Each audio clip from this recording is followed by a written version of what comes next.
Start.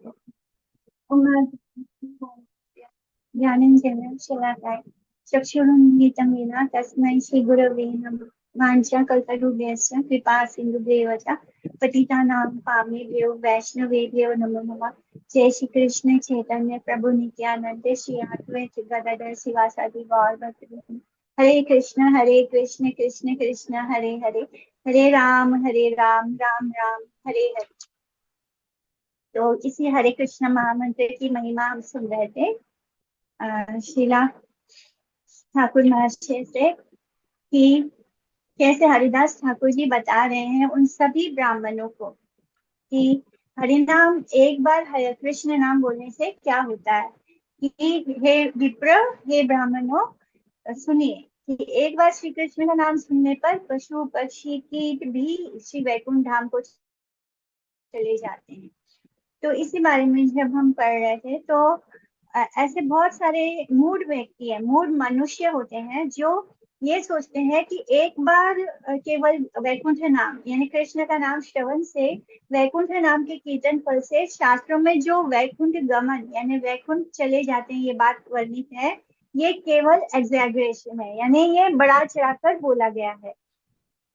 किंतु जो प्राकृतिक प्रस्ताव से जो मटेरियलिस्टिक होते हैं उनके वो वैकुंठ नाम का अतीन्द्रिय प्रभाव उस प्रकार भ्रांत जड़ विचार परायण परिमापक के शुद्धतम मस्तिष्क के अंतर्गत आ ही नहीं पाता है। तो ऐसे लोगों के जो बुद्धि है उसमें श्री कृष्ण का जो ये नाम है, जो ये वैकुंठ नाम है, उनके ऊपर इसका वैसा प्रभाव नहीं आता। क्यों नहीं आता?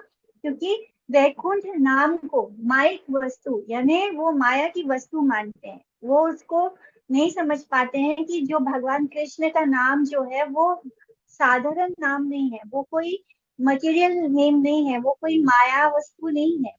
माइक वस्तु के समान मानने से क्या होता है, जब कोई भगवान का नाम को माइक वस्तु समझ लेता है, माया की वस्तु समझ लेता है, तब जीव की जो भोगमयी कुप्रवृत्ति है, अति इंद्रिय अप्राकृत अधोक्षज वैकुंठ वस्तु को नहीं समझने देती है। तो ऐसे लोगों की बुद्धि माया में होने के कारण उनके मन में भोग करने की कुप्रवृत्ति होती है, यानी खुद ही भोग करने की, अपनी इंद्रियों को तृप्त करने की जो प्रवृत्ति होती है, उसके कारण वो ट्रांसेंडेंटल चीजों को अधोक्षज यानी जो वैकुंठ वस्तु है, जो भगवान ये ट्रांसेंडेंटल चीजें हैं, वो उन चीजों को समझने में उनकी बुद्धि काम नहीं करती, जिनकी बुद्धि भोग में लगी है। इसलिए जीव का वेदों और वेदानुग सात्वत शास्त्रों में विश्वास ना होना उसकी भाग्यहीनता का ही परिचायक है।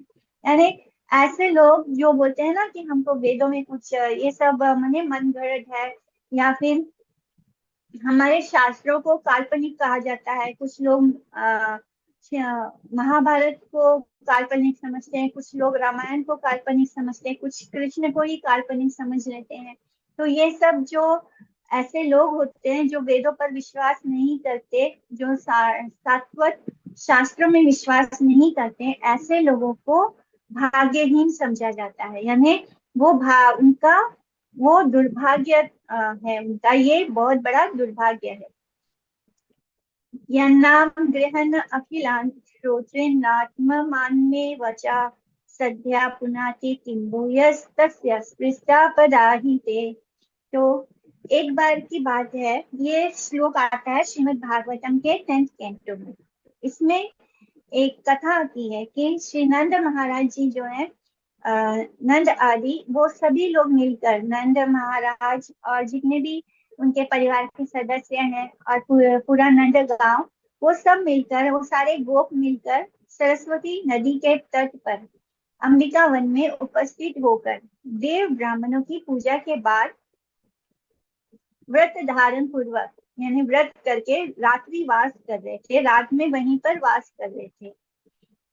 उसके बाद इतने में एक बहुत ही भीषण आकृति वाला महासर्प, बहुत बड़ा सांप ने नंद महाराज को अपना ग्रास बना लिया।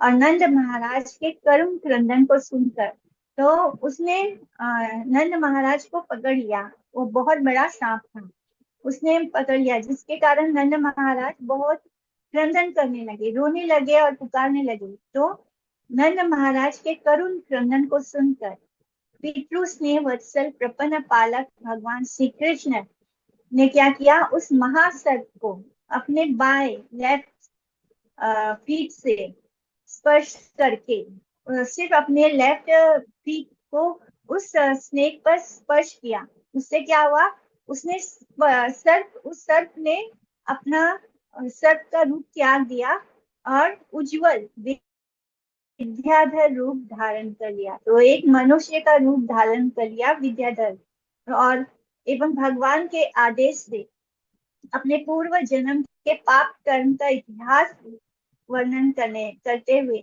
अपने स्थान का गमन करने का तत्पर होकर स्तवन करते करते, भगवान का नाम लेते लेते वह देव दुर्लभ भागवत पाद स्पर्श लाभ की महिमा इस श्लोक में वर्णन कर रहा है। तो ये श्लोक का मतलब है, जिनका नाम कीर्तन करके मानो समस्त श्रोताओं एवं स्वयं को सदैव पवित्र से पवित्र होकर वह व्यक्ति जो सर्वतो भाव से सबको पवित्र करेगा, इस विषय में और कुछ कहने की आवश्यकता नहीं है। यानी भगवान कृष्ण की महिमा गाने से, उनके पैरों के स्पर्श को केवल प्राप्त करने से व्यक्ति क्या होता है, पवित्र होता है।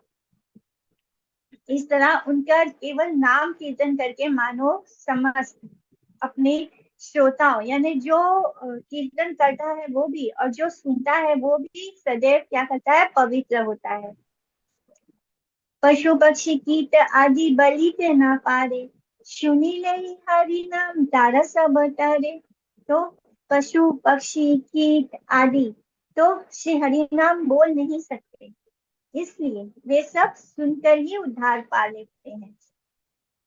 जपिले श्री कृष्ण नाम आपने से तारे, उच्च संकीर्तन पर उपकार करे। तो कृष्ण नाम जब हम जप करते हैं, तो जप करने से जप करने वाला स्वयं ही उद्धार पाता है, यानी वो अपना उद्धार कर लेता है। लेकिन जब कोई उच्च स्वर में संकीर्तन करता है तो क्या होता है, वो परोपकार करता है। जो वैकुंठ नाम का जप करते हैं वे केवल स्वयं का ही मंगल विधान करते हैं, लेकिन जो उच्च स्वर से वैकुंठ नाम का संकीर्तन करते हैं वे अपने मंगल के साथ साथ श्रोताओं का, सुनने वाले का भी मंगल विधान करते हैं। एकमात्र कृष्ण कीर्तनकारी गुरुदेव ही जीवों पर दया या उनका उपकार करने में समर्थ है, दूसरा कोई नहीं। इसलिए जो गुरुदेव क्यों लिखा है यहाँ पे, जो शुद्ध नाम, जो भगवान का शुद्ध नाम लेता है वही जब उच्च स्वर से कृष्ण कीर्तन करता है तो पूरे सृष्टि का उपकार करता है। जो भी उस हरिनाम को सुनता है उसका भला हो जाता है। अतएव उच्च करी कीर्तन करी ले, शतगुण फल सर्वशास्त्र बले। इसलिए उच्च स्वर से कीर्तन करने पर 100 गुना फल होता है, यह सभी शास्त्र बतलाते हैं। जपतो हरि नामानि स्थाने शत गुणाधिका, आत्मनंच पुण्य उच्य चैर्जपन श्रोत्रिन पुनोति चा। तो हरि नाम जप करने से जो मन में हरि नाम जप करते हैं उनसे वे व्यक्ति 100 गुना श्रेष्ठ है जो उच्च स्वर से कीर्तन करते हैं। यह उपयुक्त है क्योंकि जो जप करता है वो केवल अपना ही पवित्र करते हैं। तो यहाँ पे कैसी भावना आती है कि हम स्वार्थी हैं, क्योंकि हम सिर्फ अपने लिए जप कर रहे हैं। तो जो मन ही मन जप कर रहा है वो केवल अपने आप को पवित्र कर रहा है, जबकि जो ऊंचे स्वर से हरि कीर्तनकारी व्यक्ति होता है वो अपने आप साथ साथ जो हर कोई जिसके कानों में वो हरि नाम जा रहा है उसको, उस सभी को पवित्र कर देते हैं। इसलिए जो मन ही मन नाम करते हैं उससे वो व्यक्ति 100 गुना अधिक श्रेष्ठ होता है जो ऊंचे स्वर में हरि नाम करता है। जपा करता है ते उच्च संकीर्तनकारी, शतगुण अधिक से पुराने ते धारी। अतः जप करता से उच्च संकीर्तनकारी 100 गुना श्रेष्ठ है। इस बात को पुराणों में भी वर्णन किया गया है। हरि नाम जपकारी की अपेक्षा उच्च स्वर से हरिनाम संकीर्तनकारी 100 गुना अधिक फल प्राप्त करते हैं। जो व्यक्ति अ, जो व्यक्ति मूर्ख गुरु ब्रुवा के निकट एकांत में हरि नाम के बहाने यदि दूसरे किसी शब्द को सुनकर चुपचाप उसी का जप करते हुए भोगमय बुद्धिवश वे सकाम उपासना में प्रवृत्त होते हैं, तब उनका कभी नित्य मंगल नहीं होगा।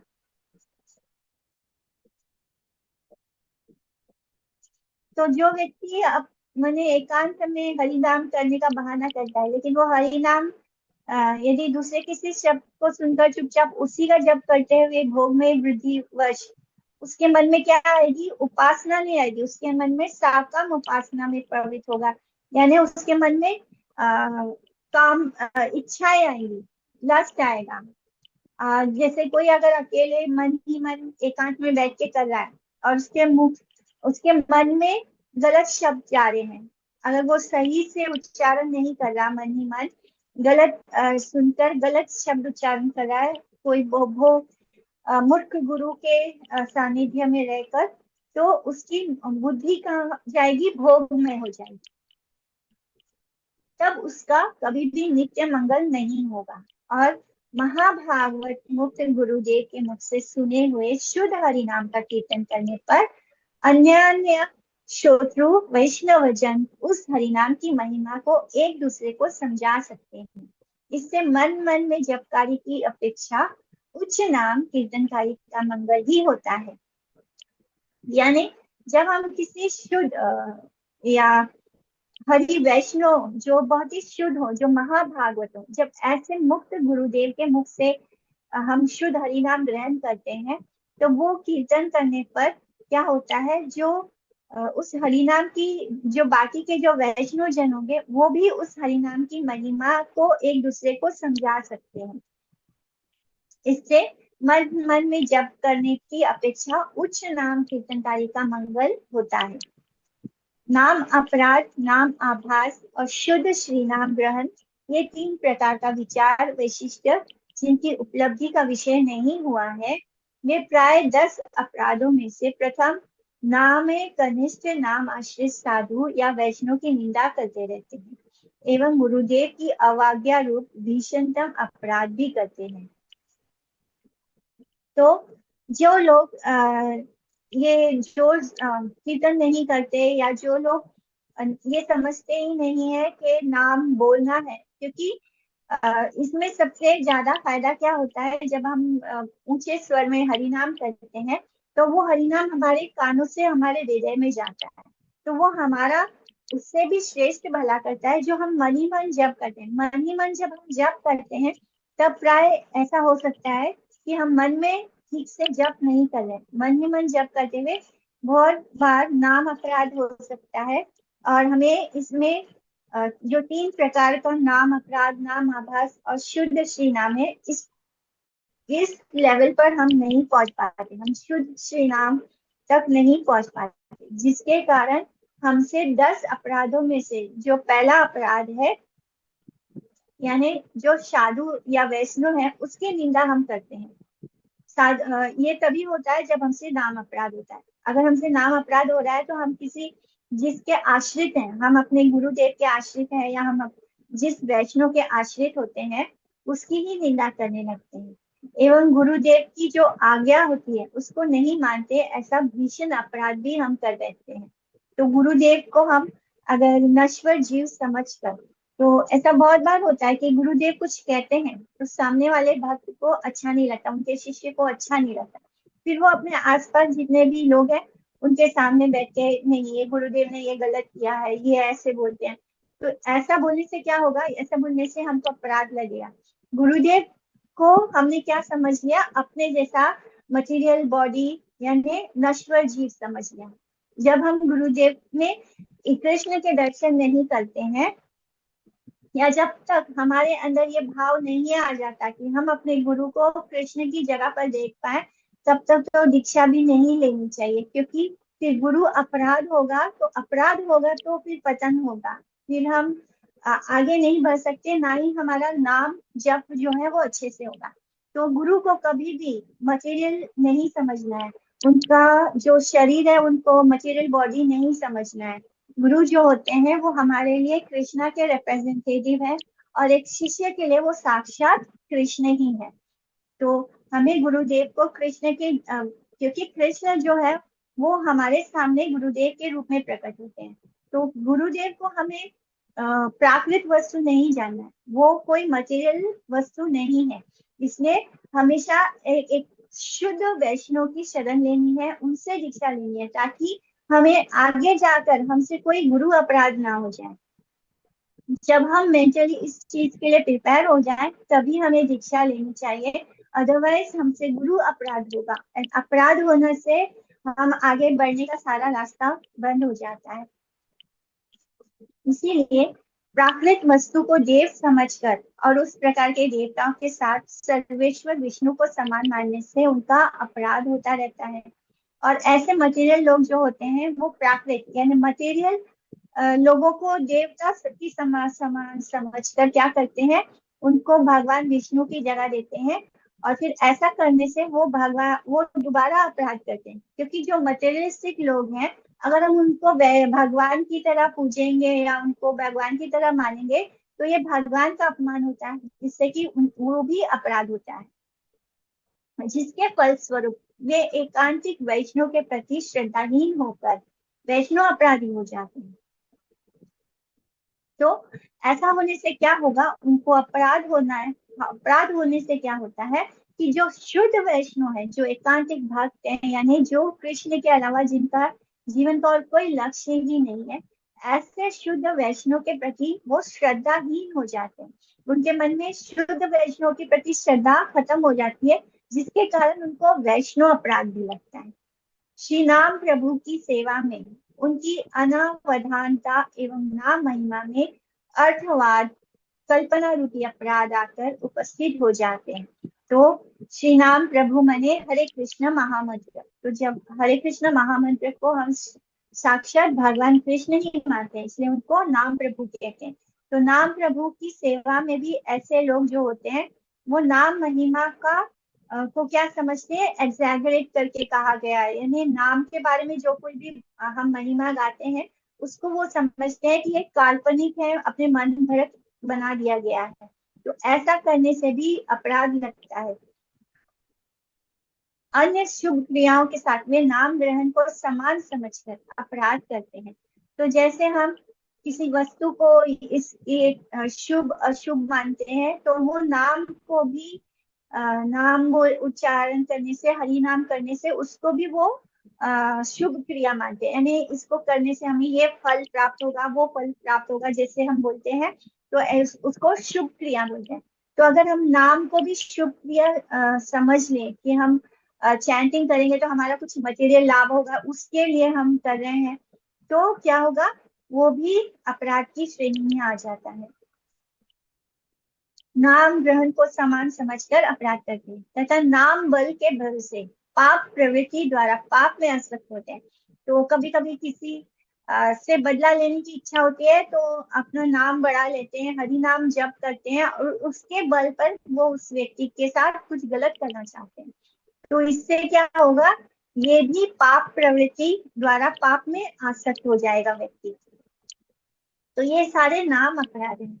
धन लोभ के वशीभूत होकर गुरु का वेश धारण करके श्रद्धाहीन व्यक्ति को अन्य द्रव्यों के विक्रय की भांति नाम उपदेश आदि प्रदान की छलना करके जगत का अमंगल करते हैं। तो ऐसे लोग धन के लालच में कोई ऐसे व्यक्ति जिसको नाम में कोई श्रद्धा नहीं है, वैसे व्यक्ति को सामने बैठ के उसको नाम उपदेश देते हैं। इससे क्या होता है, जगत के साथ छल होता है और जिसके कारण अमंगल होता है। मैं मेरा के भाव में प्रमत्त होकर क्रमश वेद शास्त्रों और वेदानु ब्राह्मणों के प्रति विरोधी हो जाते हैं। इसलिए 10 प्रकार के ये अपराध जब कर्ता को अधोपतित करते हैं, और किंतु श्री नाम कीर्तनकारी सत्संग के प्रभाव से इन सब अपराधों को समझकर निर्जन भजन की असुविधा से अवकाश प्राप्त कर लेते हैं। तो ऐसे कर इस तरह 10 अपराध होते हैं जब कर्ता के। लेकिन अगर ये लोग श्री नाम कीर्तनकारी सत्संग के प्रभाव, यानी जब कोई नाम का कीर्तन करता है, जो जो से नाम गाता है, तो जब उनको ऐसे नाम उनके कानों में जाते हैं तो वो अपने अपराध को जान पाते हैं, उनको समझने की शक्ति आती है उस नाम भजन से, और फिर वो इस तरह के पापों से मुक्त हो पाते हैं, यानी साधु संग प्राप्त होता है। और जब शुद्ध साधु के मुख से जब वो हरि कीर्तन सुनते हैं, इसलिए कहा जाता है कि जो व्यक्ति शुद्ध हरि नाम करता है, उसके मुख से हरि कीर्तन सुनने से हमें ये एहसास होता है कि हम गलत कर रहे थे, और फिर धीरे धीरे हम उसी हरि नाम कीर्तन के प्रभाव से सही राशि पर आ सकते हैं। शुना विप्रा मन दिया इहारा कारण, जपी अपनारे सभी कराए पोषण। तो हे विप्र, मन लगाकर इसका कारण सुनिए। जप करके लोग केवल अपना पोषण करते हैं। उच्च करी करी ले गोविंद संकीर्तना, जंतु मात्र शून्य विमोचन। किंतु श्री गोविंद का उच्च संकीर्तन करने से, उसे सुनकर जीव मात्र मुक्ति पा लेता है। जीवा पायो नर बिना सर्व प्राणी, न पारे बलि कृष्ण नाम है न ध्वनि। तो सब प्राणियों का की जीवा होने पर भी मनुष्य के अतिरिक्त अन्य जीव श्री कृष्ण नाम उच्चारण नहीं कर सकते, यानी जितने भी प्राणी हैं उन सबके पास जीव है, लेकिन जीवा होने के बावजूद केवल मनुष्य ही है जो श्री कृष्ण नाम का उच्चारण कर सकता है, बाकी सब नहीं कर सकते। मनुष्य के अतिरिक्त भी अन्य सभी प्राणियों की तो जीवा है, एवं यह भी सत्य है कि वे बहुत प्रकार से ध्वनि उच्चारण कर सकते हैं, किंतु मनुष्य के अतिरिक्त दूसरा कोई भी प्राणी कृष्ण नाम उच्चारण नहीं कर सकता।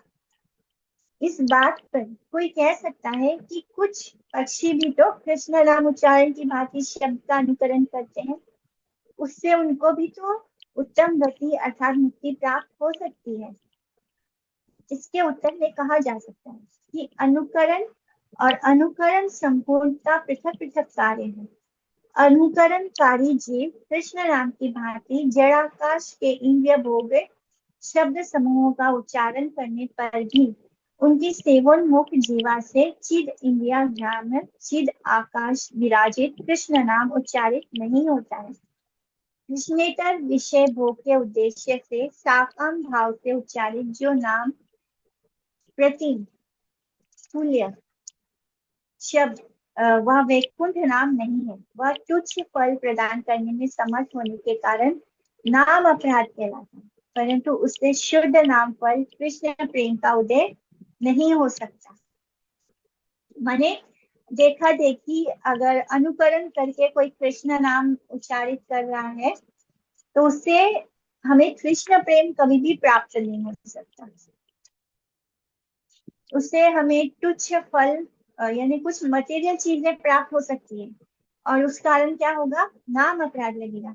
लेकिन उस जो फल हमें शुद्ध नाम कृष्ण प्रेम का से प्रेम यानी शुद्ध नाम का फल होता है श्री कृष्ण का प्रेम पाना, श्री कृष्ण का प्रेम हमारे हृदय में उदय होना। ये होता है जब हम शुद्ध प्योर हरि नाम करते हैं, तो वो कृष्ण प्रेम और किसी भी तरह से पॉसिबल नहीं है।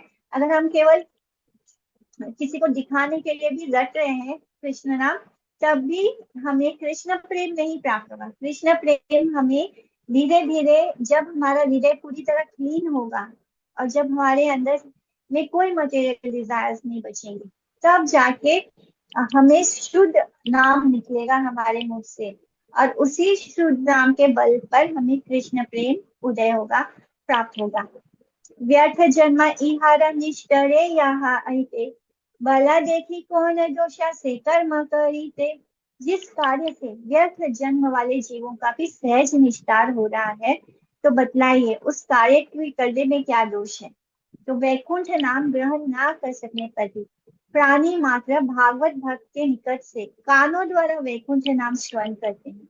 वैकुंठ नाम श्रवण में जिनकी योग्यता नहीं है, उनका जीवन वस्तुतः ही वृथा है। जिन वैकुंठ नाम कीर्तन के श्रवण का अधिकार पाकर उसके श्रवण प्रभाव से कोई भी प्राणी जीवन मुक्त हो सकता है। वह उच्च हरिनाम कीर्तन कभी भी दोष अथवा तर्क द्वारा समालोचना का विषय नहीं हो सकता। तो आगे बोलते हैं कि जो भगवान का नाम है, अगर कोई भगवान का नाम नहीं ले रहा लेकिन किसी शुद्ध वैश्यों के मुख से वो कीर्तन होता हुआ सुन रहा है, तब भी उसका भला हो रहा है। उसका योग्यता ना होते हुए भी वो शुद्ध कृष्ण नाम को श्रवण कर पा रहा है। तो इसमें क्या बुराई है? केहा अपनारे मात्र कराए पोषण, केहा व पोषण करे सहस्र का जन। तो कोई व्यक्ति केवल अपना पोषण करता है और कोई सहस्र व्यक्तियों का पोषण करता है। तो इसमें क्या बुराई है कि अगर एक इंसान हरिनाम कर रहा है और उसके कारण सहस्र लोग हजारों लोगों का भला हो रहा है उसके कीर्तन से, तो ये तो अच्छी बात है। दुईते के बड़ा भावी बुझह अपनी, यही अभिप्राय गुना उच्च संकीर्तन। तो आप सब अब आप अपने मन में विचार करके देखिए कि दोनों में कौन बड़ा है। बस इसी अभिप्राय से उच्च संकीर्तन सगुना श्रेष्ठ है। यानी कि अब आप लोग खुद ही सोच लो कि क्या सही है, कौन बड़ा है। वो जो अपने मन ही मन हरिनाम कर रहा है लेकिन उससे किसी का भला नहीं हो रहा है, स्वयं उसका भी उतना भला नहीं हो रहा, क्योंकि वो भेद ही नहीं कर पाता है कहीं उससे अपराध हो रहा है नाम में या नहीं। लेकिन जो उच्च स्वर में हरि नाम कर रहा है वो तो अपना तो भला कर ही रहा है, बाकी कितने जीवात्माओं का भला हो रहा है उसके कारण। सिर्फ मनुष्य नहीं, पशु पक्षी कीट पतंगे सभी का भला हो रहा है। तो एक व्यक्ति स्वार्थ परायण होकर केवल अपना पेट भरता है और दूसरा व्यक्ति अपना पेट भी भर रहा है, पोषण भी कर रहा है, साथ साथ में अतिरिक्त और अन्य सहस्त्र व्यक्तियों का, हजारों लोगों का भी पोषण कर रहा है, उनका भी पेट भर रहा है। तो इन दोनों व्यक्तियों में कौन अधिक श्रेष्ठ है? तो किसकी श्रेष्ठता स्वीकार करनी चाहिए? तो ऐसा विचार करने पर समझा जा सकता है कि जो उच्च नाम कीर्तनकारी होता है वो केवल स्वार्थी नहीं है, अपितु वह स्वार्थ रहित है, सेल्फिश नहीं है, वो सेल्फलेस है और परार्थ परायण है, दूसरों का भला करने वाला है। इसलिए केवल नाम जपकारी की अपेक्षा उच्च नाम कीर्तनकारी श्रेष्ठ है। इसलिए केवल नाम जप की अपेक्षा उच्च नाम संकीर्तन सहस्त्र गुना श्रेष्ठ है। इसलिए जो उच्च नाम संकीर्तन है वो 100 टाइम्स बेटर है।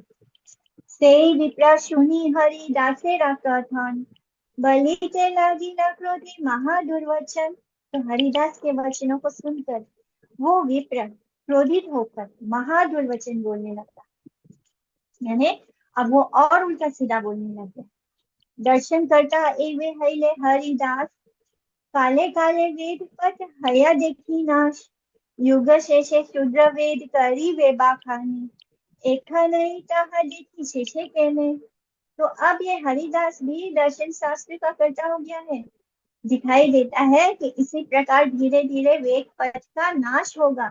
सुना जाता है कि कलयुग के अंत में शूद्र वेदों का व्याख्या करेंगे, किंतु अंत में ये ही क्या, अब तो हम तो अभी ये देख रहे हैं। तो कड़वे वचन बोल रहा है वो हरिदास ठाकुर के बारे में। बोलते हैं कि अब ये हरिदास हमको दर्शन शास्त्र सुनाएगा। जब ऐसे लोग दर्शन बताने लग गए तो पूरा वेद जो हमारी परंपरा है उसका नाश हो जाएगा। हमने सुना था कि कलयुग के अंत में जो शूद्र होंगे वो वेद पढ़ेंगे, उसकी व्याख्या करेंगे, उसको एक्सप्लेन करेंगे। लेकिन अब तो मुझे लग रहा है कि अंत में क्या, ये तो अभी से जो शूद्र हैं, क्योंकि वो हरिदास ठाकुर को जन्म के इसमें नाप रहा है, वो सोचता है कि ये तो यवन है। तो ऐसे लोग जो शास्त्रों को पढ़ते हैं लेकिन उसका मर्म नहीं जानते, तो ये विप्र भी वैसा ही है। तो ये समझता है कि हरिदास ठाकुर क्योंकि यवन कुल में पैदा हुए हैं तो वो शूद्र हैं, इसलिए ये कलयुग में जो अंत में होने वाला था वो तो अभी से होता हुआ दिखाई दे रहा है। तो क्रोध से भरा वो पाषंडी विप्रधम ये कहकर दुर्वाक्यों का प्रयोग करने लगा कि भारत में 6 प्रधान दर्शनों की बात प्रसिद्ध है। ये सभी दर्शन प्राय वेदानुगत है। अभी हरिदास के मुक्त पुरुष संक्रांत विचारों के रूप में षड दर्शनों के स्थान पर सप्तम दर्शन ने ख्याति प्राप्त की है। काल कली सूत्राम वैदिक पथ का काल प्रभाव से हरिदास जैसे शौत पंथी शुद्ध वैष्णव के द्वारा ध्वंस होने लगा है। तो मैंने वो बोले कि हरिदास ठाकुर जो है उनके कारण हमारा पूरा वेद जो है वो अब नष्ट हो रहा है। पहले तो सिर्फ 6 भाग बताए गए थे वेदों के, जिनको हमें फॉलो करना था, लेकिन अब तो ये हमें सातवां दर्शन बता रहे हैं, सप्तम दर्शन बता रहे हैं। इस तरह वो कड़वे वचन बोल रहे हैं शिला हरिदास ठाकुर के लिए। एही रूपे आपनारे प्रकट करिया, घरे घरे भाल भोग कई खाई सबुलिया। तो अपने को इस प्रकार प्रकाशित करके या घर घर में उत्तम उत्तम भोग द्रव्य खाता पीता है। तो बोल रहे हैं कि इसी तरह ये जा जाके सबको बोलता रहता है और सभी लोग इसको बुला बुला कर अपने घर में, क्योंकि इसको वैष्णव समझकर इसको बहुत ही अच्छे अच्छे द्रव्य पदार्थ खाने पीने को देते हैं। तो उस पापिष्ट अधम ब्राह्मण ने हरिदास ठाकुर से कहा कि तुम अपराकृत दर्शन करता होकर भक्ति विद्वेषी कर्म कांडियों के विरुद्ध जो व्याख्या कर रहे हो, उसके द्वारा तुम स्वयं की महिमा को उत्तम रूप से प्रचारित करके अपने वशीभूत व्यक्तियों से कौशल पूर्वक उत्कृष्ट खाद्य द्रव्य आदि का संग्रह कर सकोगे। यानी उनके अनुसार, क्योंकि हरिदास ठाकुर ने उन सब लोगों को कहा कि वो सभी लोग किस बात को मानते हैं, किस विचारधारा को मानते हैं कि हमें मन ही मन हरि नाम करना है। तो अब हरिदास ठाकुर ने प्रूव कर दिया कि मन ही मन जो जप करता है उससे बेहतर वो है जो जोर जोर से जप करता है और जो संकीर्तन करता है। तो ये जो बहुत ही एनवियस है उसको बहुत तकलीफ हो गई इस बात को सुनकर। तो वो कहता है कि तुम जो हरिदास ठाकुर है वो ये सब इसलिए कर रहा है ताकि वो सभी के घर से अच्छे अच्छे खाने के पदार्थ को प्राप्त कर सके। ये व्याख्या करी तो ये यदि ना लागे तबे तोरा ना काटी तोरा आगे। तो और भी आगे बढ़ के क्या बोलता है, तुमने जो ये व्याख्या की है यदि वह ठीक ना हुई तो फिर मैं वास्तव में तुम्हारे नाक कान काटूंगा। तो हरिदास ठाकुर की श्री नाम के संबंध में अति उत्तम शास्त्र व्याख्या का श्रवण करके उस पाषांडी विप्र धर्म की पाश्विक प्रवृत्ति, पाश्विक यानी एनिमलिस्टिक, तो वो प्रवृत्ति प्रबल होगी। क्योंकि जो इनके अंदर वह जो बहुत एनवियस होते हैं वो ये सब चीजों को स्वीकार नहीं कर पाते, उनको लगता है कि हमारा अपमान हो रहा है।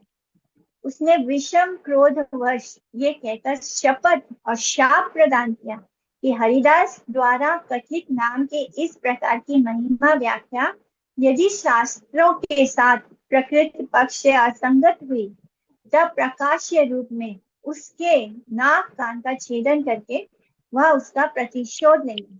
तो बोलते हैं कि अगर एक्चुअली में ये सब कुछ मुझे शास्त्रों में नहीं पाया मैंने जो आपने अभी बोला है, तो मैं तुम्हारे नाक और कान काट के रख दूंगा। यानी उससे प्रतिशोध लेगा, उसके नाक और कान काट के हरिदास ठाकुर के।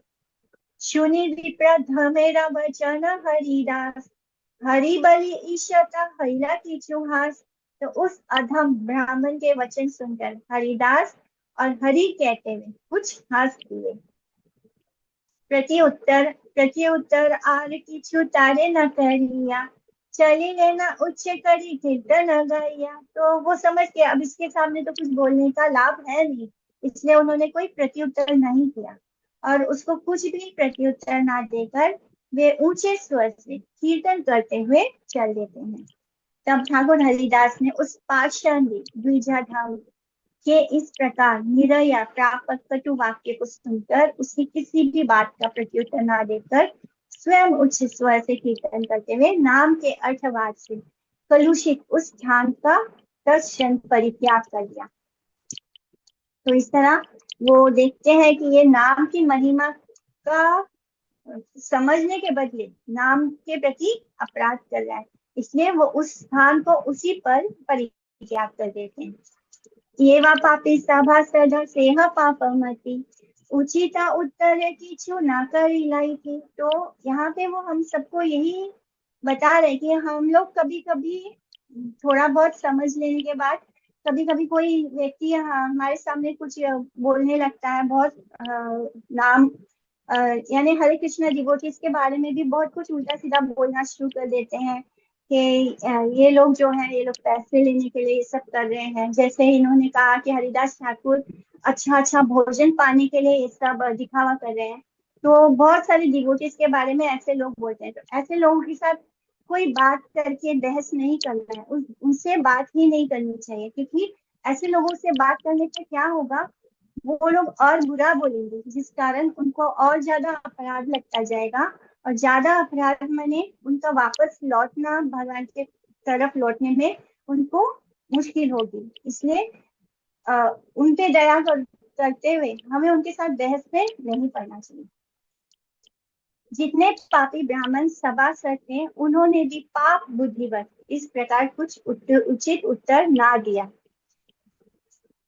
तो जो पापी दुष्चरित व्यक्तियों का समर्थन करने वाले और उसे प्राश्रय देने वाले सामाजिक रूप से विख्यात व्यक्ति होते हैं, वे भी पापचित ही हैं।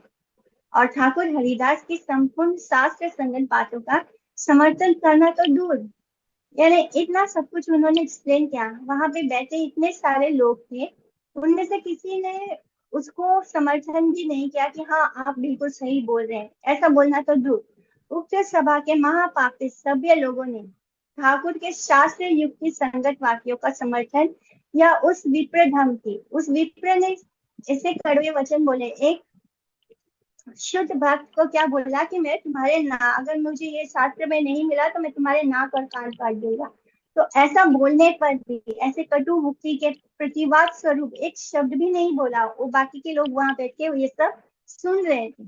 ब्राह्मण वंश में जन्म ग्रहण करने करके भी यदि कोई व्यक्ति प्राकृत ब्राह्मणाचार हरि भजना पालन में से विमुख है, तो उसको राक्षस कहते हैं। अगर कोई ब्राह्मण कुल में जन्म ग्रहण किया है, लेकिन हरि भगवान का भक्त नहीं है, श्री कृष्ण का भक्त नहीं है, श्री कृष्ण भजन का पालन नहीं करता है, तो ऐसे लोगों को हमें मटेरियलिस्टिक या समझना चाहिए, क्योंकि उनका बुद्धि मटेरियलिस्टिक है। तो उन लोगों को क्या बोलते हैं, राक्षस बोलते हैं, उनको ब्राह्मण नहीं बोलते हैं। तो हम लोग तो ऐसे कैसे ब्राह्मण देखते हैं कि वो शराब भी पियेंगे, गलत काम भी करेंगे, गलत आचरण भी करते हैं, फिर लोगों को बोलेंगे कि हमारा हमें आदर दो, अपना पैर भी जबरदस्ती बोलेंगे कि मेरे पैर भी छुओ, क्योंकि वो ब्राह्मण है, क्योंकि उन्होंने ब्राह्मण कुल में जन्म लिया है। तो ऐसे लोगों को ब्राह्मण नहीं मानना चाहिए, वो राक्षस होते हैं।